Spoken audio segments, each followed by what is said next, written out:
বঙ্গভূমি news, মানুষের সাথে, মানুষের পাশে। ৩০ সাগর বিধানসভা কেন্দ্রের নির্বাচনের ১৩ রাউন্ড গণনার ফলাফল এই মুহূর্তে ৫,৩০৩। আর সেই উপলক্ষে উচ্ছ্বাস শুরু করেছে বিজেপি কর্মী সমর্থকরা। কোথাও তারা আবির খেলায় মেতে উঠেছে, কোথাও তারা র্যালি শুরু করে দিয়েছে। এখনও অনেক রাউন্ড বাকি থাকলেও তাদের মধ্যে একটা কনফিডেন্স তৈরি হয়েছে যে তারা ক্ষমতায় আসছে এবং পশ্চিমবঙ্গে বিজেপি যেভাবে তাদের পদ্মফুল ফুটিয়েছে, শুরু হয়ে গেছে এখন থেকে আবির খেলা।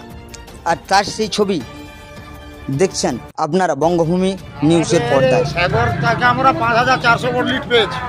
আমরা নামখানাতে এসেছি, মানে নামখানাতে আমরা অলরেডি জিতবো।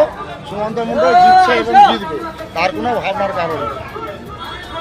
আমরা ক্ষমতায় এসেছি, আমরা ১৯৪ সিট আমরা পশ্চিমবঙ্গে আমরা দখল করেছি। মমতা ব্যানার্জিকে নবান্ন থেকে সরাতে পেরেছি, এটাই আমাদের গর্ব। আপনার নাম? আমার নাম স্বপন মাইতি, সাধারণ সম্পাদক, নামখানা মণ্ডল 5।